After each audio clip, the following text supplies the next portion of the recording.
जोहार नमस्कार। झारखंड समेत देश दुनिया की तमाम बड़ी खबरों में से कुछ प्रमुख खबरों पर आइए नजर डालते हैं।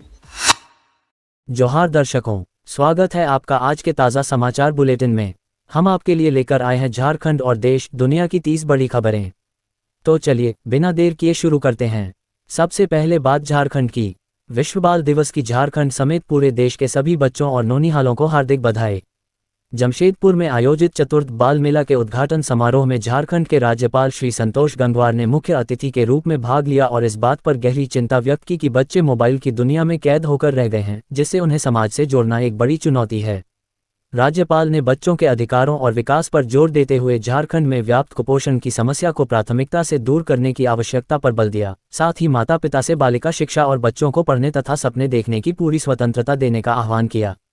विधायक सरयू राय ने बताया कि 2022 में शुरू हुआ ये बाल मेला अब बच्चों के अधिकार, पोषण और स्वास्थ्य के प्रति जन जागरण का सशक्त मंच बन चुका है, जिसका उद्देश्य बच्चों को सशक्त, मेधावी बनाकर देश को आगे बढ़ाना है। उन्होंने घोषणा की कि जल्द ही जमशेदपुर घोषणा पत्र जारी किया जाएगा और अगले वर्ष ये बाल मेला बड़े स्तर पर आयोजित होगा ताकि पूरे झारखंड की सहभागिता सुनिश्चित हो सके, जबकि इस वर्ष 4200 बच्चों ने 18 प्रतियोगिताओं में भाग लिया। मुख्यमंत्री हेमंत सोरेन 21 नवंबर को पलामू जिले के नीलांबर पीतांबरपुर प्रखंड में आपकी योजना आपकी सरकार आपके द्वार कार्यक्रम में शामिल होंगे, जहां वे कई योजनाओं का शिलान्यास उद्घाटन करेंगे और लाभार्थियों के बीच परिसंपत्तियों का वितरण करेंगे। इस महत्वपूर्ण कार्यक्रम की तैयारियों का जायजा लेने के लिए उपायुक्त, डीसी और पुलिस अधीक्षक एसपी ने स्थल का निरीक्षण किया और सुरक्षा व्यवस्था तथा सभी आवश्यक कार्यों को समय पर पूरा करने के लिए अधिकारियों को सख्त निर्देश दिए। झारखंड विधानसभा का शीतकालीन सत्र आगामी 5 दिसंबर से 11 दिसंबर तक चलेगा, जिसमें कुल 5 कार्य दिवस होंगे और इसकी शुरुआत शोक प्रकाश तथा नवनिर्वाचित विधायक सोमेश चंद्र सोरेन के शपथ ग्रहण से होगी। इस सत्र में 8 दिसंबर को वित्तीय वर्ष 2025-26 का द्वितीय अनुपूरक बजट पेश किया जाएगा, जबकि 4 दिन प्रश्नकाल होगा तथा बाकी दिनों में विधेयकों और सरकारी कामकाज पर चर्चा होगी। राज्य सरकार के 1 साल पूरे होने के अवसर पर मुख्यमंत्री हेमंत सोरेन 28 नवंबर को रांची के मोरहाबादी मैदान में आयोजित कार्यक्रम में एक साथ 8,514 अभ्यर्थियों को नियुक्ति पत्र वितरित करेंगे। इन 8,514 पदों में 8,000 सहायक आचार्य के अलावा उपसमाहर्ता, पुलिस उपाधीक्षक, राज्य कर पदाधिकारी और कीटपालक जैसे विभिन्न महत्वपूर्ण पदों पर चयनित उम्मीदवार शामिल हैं, जिनका चयन जेपीएससी और जेएसएससी के माध्यम से हुआ है। सुप्रीम कोर्ट ने देश भर में बार काउंसिल चुनाव 5 चरणों में कराने की अनुमति दे दी है, जिसके तहत झारखंड बार काउंसिल का चुनाव तीसरे चरण में 15 मार्च 2026 तक पूरा कर लिया जाएगा। कोर्ट ने स्पष्ट किया है कि फर्जी डिग्री के मामलों को देखते हुए वकीलों की डिग्री का सत्यापन अनिवार्य है। हालांकि जिन वकीलों का सत्यापन अधूरा है वे प्रोविजनल रूप से मतदान कर सकेंगे, पर बाद में डिग्री फर्जी पाए जाने पर उन्हें बाहर कर दिया जाएगा। झारखंड सरकार ने सहिया साथी और प्रशिक्षक दल बीटीटी-एसटीटी सहित जमीनी स्तर के हजारों स्वास्थ्य कर्मियों के मानदेय में भारी बढ़ोतरी करने का फैसला किया है।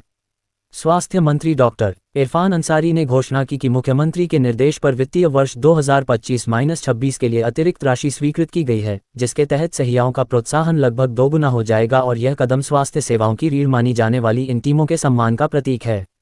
आर्मी भर्ती कार्यालय रांची द्वारा आयोजित अग्निवीर नर्सिंग असिस्टेंट ना और Agniveer clerk store keeper technical एसकेटी पदों की लिखित परीक्षा सीख के परिणाम घोषित कर दिए गए हैं।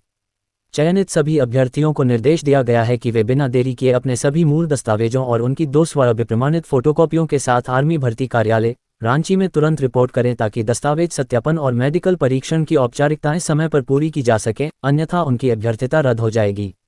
वरिष्ठ आईपीएस अधिकारी और झारखंड की प्रभारी डीजीपी तदाशा मिश्रा को डायरेक्टर जनरल डीजी रैंक में प्रोन्नति दे दी गई है, जिससे अब राज्य पुलिस में डीजी रैंक के अधिकारियों की संख्या बढ़कर 4 हो गई है।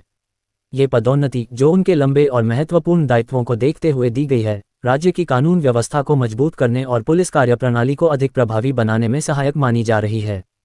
बिहार विधानसभा चुनाव में एनडीए की जीत के बाद नई सरकार के शपथ ग्रहण समारोह में झारखंड एनडीए के मुख्य घटक आजसू पार्टी प्रमुख सुदेश महतो शामिल होंगे। इस अवसर पर उन्होंने एनडीए विधायक दल के नेता चुने जाने पर नीतीश कुमार को बधाई दी और कहा कि बिहार की जीत से प्रेरित होकर झारखंड में भी एनडीए को मजबूत करने का काम किया जाएगा। झारखंड की प्रभारी डीजीपी तदाशा मिश्रा ने चाईबासा पहुंचकर जिला प्रशासन से औपचारिक स्वागत प्राप्त किया, जिसके बाद उन्होंने पुलिस कार्यालय में नक्सल उन्मूलन से संबंधित अभियानों और चुनौतियों की विस्तृत समीक्षा बैठक की। डीजीपी ने पुलिस, सीआरपीएफ, कोबरा और जगुआर की संयुक्त टीम के प्रयासों की सराहना करते हुए ये स्पष्ट संदेश दिया कि सारंडा जंगल में सक्रिय नक्सलियों को जल्द ही खत्म कर दिया जाएगा और इसके लिए सभी सुरक्षा एजेंसियों के बीच बेहतर समन्वय सुनिश्चित किया जाएगा। अपराधों पर नियंत्रण पाने के उद्देश्य से रांची एसएसपी राकेश रंजन के आदेश पर बुधवार रात जिले भर के 70 से अधिक स्थानों पर अड्डेबाजी करने वालों के खिलाफ एक विशेष अभियान चलाया गया। इस दौरान 183 लोगों को पकड़ा गया, जिन्हें भविष्य में अड्डेबाजी न करने की कड़ी हिदायत देकर छोड़ा गया। वहीं एसएसपी ने आम जनता से अपील की है कि वे ऐसे अवैध जमावड़ों की सूचना पुलिस को दे ताकि नशाखोरी और आपराधिक घटनाओं को रोका जा सके। झारखंड उच्च न्यायालय ने नगर निकाय चुनाव के लिए रांची और धनबाद में महापौर पद के आरक्षण को चुनौती देने वाली एक याचिका पर सुनवाई करते हुए राज्य सरकार और निर्वाचन आयोग को नोटिस जारी कर जवाब मांगा है। याचिकाकर्ता ने दलील दी है कि धनबाद में अनुसूचित जाति एससी की जनसंख्या अधिक होने के बावजूद महापौर पद सामान्य श्रेणी में रखा गया है, जो नियमों के विपरीत है और इस मामले की अगली सुनवाई 17 दिसंबर को होगी। धनबाद के शहीद निर्मल महतो मेडिकल कॉलेज अस्पताल के सर्जिकल आईसीयू में देर रात एक सीआर घुसने की घटना से मरीजों और स्टाफ में अफरा तफरी मच गई, जिसने अस्पताल की सुरक्षा व्यवस्था की गंभीर खामियों को उजागर कर दिया। इस घटना में कोई हताहत नहीं हुआ, लेकिन मरीजों के परिजनों ने अस्पताल के खुले प्रवेश द्वारों के कारण परिसर में अक्सर जानवरों के घूमने और इमरजेंसी जैसे संवेदनशील क्षेत्र में जंगली जानवर के प्रवेश को बड़ी लापरवाही बताते हुए सुरक्षा मजबूत करने की मांग की है। धनबाद में जमीन दिलाने के नाम पर 52 लाख रुपए की ठगी के मामले में वर्षों से फरार चल रहे आरोपी आशीष कुमार गुप्ता के घर पर बुधवार को पुलिस ने कोर्ट के निर्देश पर इश्तेहार विज्ञापन चस्पा कर दिया। पुलिस ने चेतावनी दी है कि वारंट के बावजूद न्यायिक प्रक्रिया से लगातार बचने के कारण यदि वह जल्द ही सामने नहीं आता है तो उसके खिलाफ कुर्की जब्ती संपत्ति जब्त करने की कार्रवाई शुरू कर दी जाएगी। इस वर्ष झारखंड विधानसभा का उत्कृष्ट विधायक पुरस्कार धनबाद के विधायक राज सिन्हा को उनकी विधायी कार्यों में सक्रियता और जनसरोकारों से जुड़े योगदान के लिए दिया गया है, जिन्हें विधानसभा के रजत जयंती समारोह के पहले सत्र में राज्यपाल संतोष कुमार गंगवार द्वारा सम्मानित किया जाएगा। झारखंड विधानसभा अपना 25वां स्थापना दिवस 22 नवंबर को 2 सत्रों सम्मान सत्र, जिसमें शहीदों और खिलाड़ियों का सम्मान होगा, और सांस्कृतिक संध्या, जिसमें रूप कुमार राठौड़ और दिनेश बावरा प्रस्तुति देंगे, में भव्य तरीके से मनाएगी। झारखंड एकेडमिक काउंसिल जैक ने मैट्रिक और इंटरमीडिएट परीक्षाओं के शुल्क में 35% की बढ़ोतरी कर दी है, जो वर्ष 2026 से होने वाली परीक्षाओं पर लागू होगी और आवेदन की प्रक्रिया मंगलवार से शुरू हो गई है। इस वृद्धि के बाद आरक्षित वर्गों के मैट्रिक छात्रों को 980 रुपये और इंटरमीडिएट छात्रों को 1100 रुपये, जबकि सामान्य वर्ग के छात्रों को मैट्रिक के लिए 1180 रुपये और इंटरमीडिएट के लिए 1400 रुपये का शुल्क जमा करना होगा। देवघर पुलिस अधीक्षक श्री सौरभ के निर्देश पर और साइबर डीएसपी राजा मित्रा के नेतृत्व में साइबर पुलिस देवघर ने सारठ थाना क्षेत्र से 4 साइबर अपराधियों को गिरफ्तार किया है, जो फर्जी बैंक अधिकारी, कस्टमर केयर और अन्य अधिकारी बनकर लोगों को ठगते थे और जिनके पास से 4 मोबाइल व 4 सिम जब्त किए गए हैं। इसके साथ ही देवघर ने राज्य में साइबर अपराधियों के खिलाफ सबसे बड़ी कार्रवाई करते हुए प्रतिबिंब ऐप की शुरुआत नवंबर 2023 से अब तक 1378 साइबर अपराधियों को गिरफ्तार किया है, जिसमें अकेले वर्ष 2025 में 685 गिरफ्तारियां हुई हैं। माननीय राज्यपाल श्री संतोष कुमार गंगवार ने सरायकेला खरसावां के चांडिल में विवेकानंद केंद्र, कन्याकुमारी के नवनिर्मित सेवा एवं प्रशिक्षण प्रकल्प भवन का उद्घाटन किया और इसे झारखंड बिहार क्षेत्र में सेवा, संस्कार और समाज निर्माण की दिशा में एक महत्वपूर्ण कदम बताया। उन्होंने आशा व्यक्त की कि यह केंद्र स्वामी विवेकानंद के आध्यात्म आधारित मानव निर्माण के उद्देश्य को आगे बढ़ाएगा तथा युवाओं में चरित्र, नेतृत्व और राष्ट्र सेवा की भावना विकसित करने का प्रमुख माध्यम बनेगा। रांची सिविल कोर्ट के अधिवक्ता गोपी कृष्ण हत्याकांड मामले में अपर न्यायायुक्त कुलदीप की अदालत ने रोशन मुंडा और संदीप कालिंदी को उम्र कैद की सजा सुनाई है और दोनों पर 25,000 का जुर्माना भी लगाया है।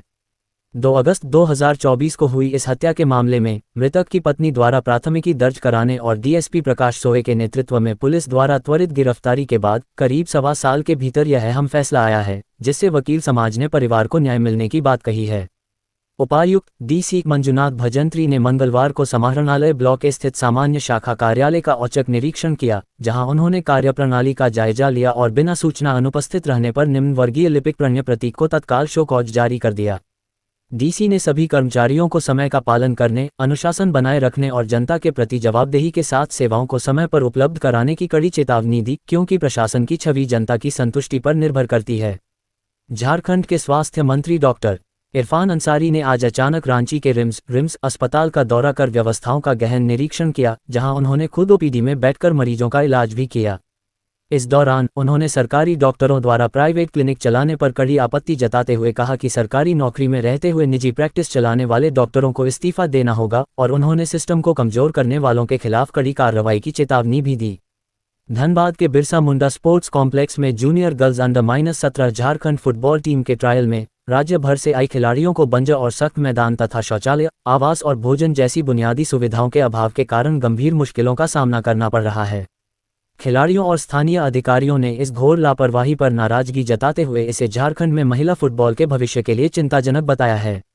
रांची जिले के ओरमांझी थाना क्षेत्र के पिस्का क्रशर मंडी के पास स्थित एक मकान में छापेमारी कर पुलिस ने भारी मात्रा में अवैध विस्फोटक सामग्री बरामद किया। 5000 पीस जेलेटिन स्टिक और 300 पीस डेटोनेटर जब्त।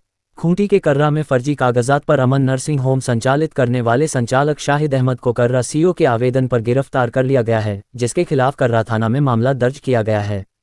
एसडीओ और सिविल सर्जन द्वारा किए गए औचक निरीक्षण में पाया गया कि रांची के इटकी का रहने वाला Shahid Ahmad Indian Council of Alternate Medicine द्वारा निर्गत और पश्चिम बंगाल में निबंधित फर्जी बैचलर ऑफ मेडिसिन प्रमाण पत्र के आधार पर एलोपैथिक फिजिशियन बनकर क्लिनिक चला रहा था, जिसके बाद नर्सिंग होम से कई दस्तावेज और डीवीआर जब्त किए गए।